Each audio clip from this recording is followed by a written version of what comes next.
नमस्कार साथियों, भारत से जुड़ी इंटरनेशनल खबरों की इस सीरीज में आपका एक बार फिर से स्वागत है। कुछ इम्पोर्टेंट हाईलाइट खबरों की बात करें तो बांग्लादेश में जो परिस्थितियां घटित हो रही हैं, इसने दुनिया भर के देशों का दिमाग हिलाकर रख दिया है। और बांग्लादेश में इस समय जो हालात चल रहे हैं, शायद इसके बारे में भारत को पहले से ही मालूम था। इसलिए भारत ने बांग्लादेश के चारों तरफ मिलिट्री बेस को बना रखा है और वहां पर अब लगातार भारत के द्वारा सेना भेजी जा रही है, जिससे इस समय बांग्लादेश चारों तरफ के बॉर्डर से भारत द्वारा घिर चुका है। फिर चाहे आसमान हो या फिर समुद्र या फिर जमीनी इलाका ही क्यों ना हो, इन सभी में भारत की मजबूत पकड़ बनी हुई है। इसके अलावा भारत भी शेख हसीना को अपने देश में शरण देकर बुरी तरीके से फंस चुका है, जिससे भारत और बांग्लादेश के बीच रिश्तों में दरार आ सकती है। क्योंकि जिस जहाज से शेख हसीना जी बांग्लादेश छोड़कर भारत में आई हुई है, वह जहाज भारत से वापस लौट चुका है, लेकिन शेख हसीना अभी भारत में ही टिकी हुई है, जिसके कारण बांग्लादेश के सुप्रीम कोर्ट बार एसोसिएशन की तरफ से भारत पर प्रेशर बनाया जा रहा है कि भारत बांग्लादेश की पूर्व पीएम शेख हसीना को गिरफ्तार करके उनके देश वापस भेजे। यानी कि इस समय भारत और बांग्लादेश के बीच जिस तरीके से हालात चल रहे हैं, इससे भारत पर कहीं न कहीं बुरा इम्पैक्ट पड़ रहा है। आज की इस वीडियो में भारत और बांग्लादेश से जुड़ी इंटरनेशनल खबरों की विस्तार से चर्चा करेंगे, लेकिन आगे बढ़ने से पहले इस वीडियो को एक लाइक करके चैनल को सब्सक्राइब जरूर कर लीजिए, क्योंकि यह आपके लिए 1 सेकंड का काम है, लेकिन इससे हमारी काफी बड़ी मदद होती है।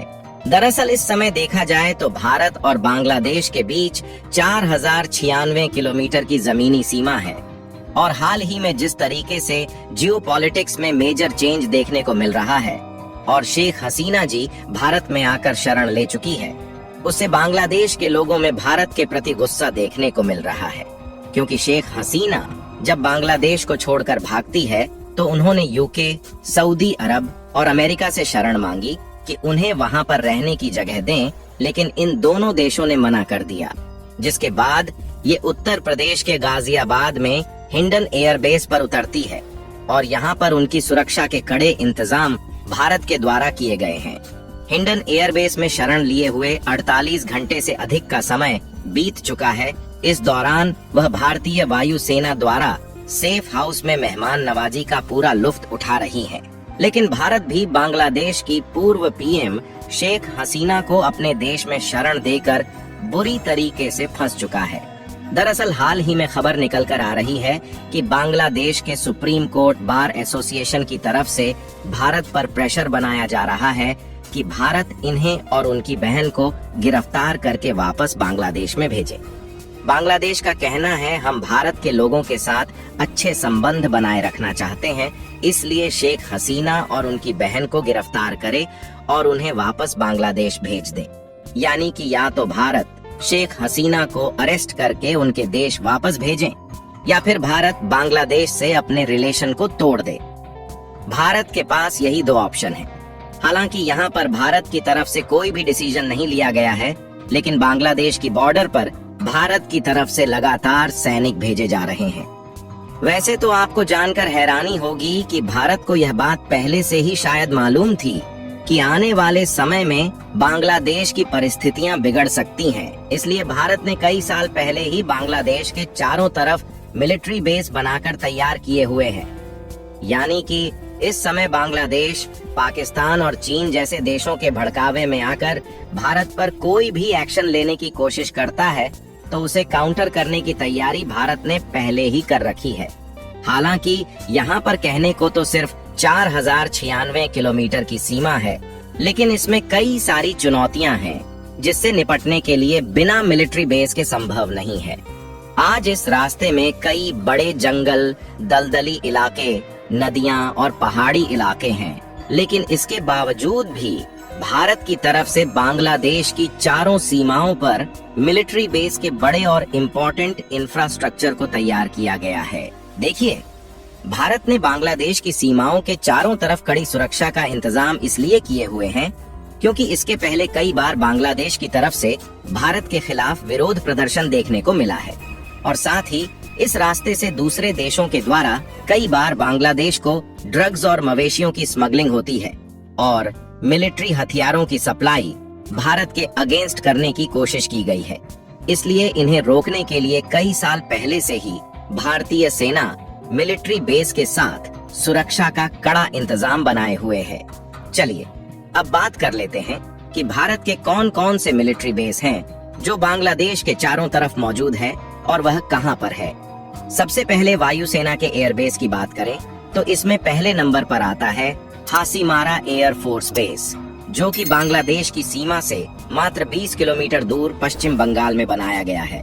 और दूसरे की बात करें तो वह है बागडोगरा एयर फोर्स बेस, और यह एयर बेस भी बांग्लादेश की सीमा से मात्र 30 किलोमीटर दूर पश्चिम बंगाल में मौजूद है।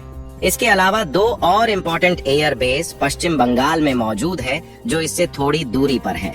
और यदि भारतीय थल सेना के जमीनी बेस पर नजर डाली जाए तो लगभग 6 एयर बेस ऐसे हैं जहां से भारत की आर्मी बॉर्डर पर कड़ी सुरक्षा दे रही है, जिसमें से लगभग 4 मिलिट्री बेस ऐसे हैं जो कि पश्चिम बंगाल से 10, 20 और 30 किलोमीटर दूरी पर बनाए गए हैं, जबकि मिस्सामारी और रांगिया नामक 2 आर्मी बेस ऐसे हैं जो कि भारत के असम में बनाए गए हैं और यह बांग्लादेश की सीमा से मात्र 10 किलोमीटर दूरी पर है। और यदि नौसेना बेस को देखा जाए तो बांग्लादेश के आसपास लगभग 4 नौसैनिक बेस मौजूद है, जिनमें से पहला है INS नेताजी सुभाष, जो कि बांग्लादेश से लगभग 200 किलोमीटर दूरी पर भारत के कोलकाता में बनाया गया है। और दूसरा है INS पारादीप, जो कि लगभग 400 किलोमीटर दूरी पर है और यह भारत के उड़ीसा में मौजूद है। और बाकी के 2 नौसैनिक बेस अंडमान निकोबार और तमिलनाडु में बनाए गए हैं, जो कि बांग्लादेश से 1200 किलोमीटर दूरी पर है।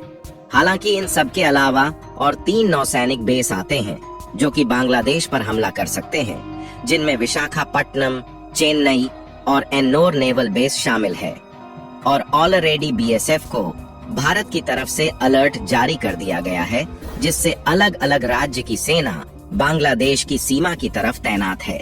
और इस रिपोर्ट को देखें तो इसमें साफ साफ बताया गया है कि बांग्लादेश के लगभग 500 लोगों ने भारत में एंट्री करने की कोशिश की, लेकिन भारत की बॉर्डर सिक्योरिटी फोर्स की तरफ से उन्हें वापस लौटा दिया गया है। यानी कि देखा जाए तो बांग्लादेश के लोग भारत में किसी न किसी तरीके से घुसपैठ करने की कोशिश कर रहे हैं। फिलहाल भारत की तरफ से तनिक भी ढिलवाई नहीं की जा रही है, लेकिन यदि इसके बावजूद भी बांग्लादेश के चरमपंथी ग्रुप किसी तरीके की गलत हरकत करने की कोशिश करते हैं तो अंजाम बहुत बुरे देखने को मिल सकते हैं। और कुछ एक्सपर्ट का मानना है कि बांग्लादेश को अलग अलग देश भी भारत के खिलाफ भड़का सकते हैं, ताकि भारत से बांग्लादेश के रिलेशंस बिगड़ जाए। और कुछ एक्सपर्ट का तो यह भी मानना है कि भारत ने जिस तरीके की तैयारी कर रखी है, इससे भारत को शायद पहले से ही मालूम था कि आगे चलकर बांग्लादेश के साथ यह घटनाएं घटित होने वाली हैं। बाकी आपको क्या लगता है कि बांग्लादेश और भारत के बीच के संबंध दोबारा से ठीक होने वाले हैं या नहीं? अपनी राय कमेंट में जरूर बताएं, क्योंकि बांग्लादेश में जो हालात चल रहे हैं इससे भारत का व्यापार बांग्लादेश में ठप हो गया है और इंडियन मैन्युफैक्चर का घाटा हो रहा है। और इस वीडियो को लाइक करके अपने मित्रों तक शेयर जरूर करें ताकि उन्हें भी जानकारी मिल सके। इसी तरह और भी नॉलेजेबल वीडियो देखने के लिए चैनल को सब्सक्राइब करके बेल आइकन को ऑल पर जरूर सेलेक्ट करें। जय श्री राम।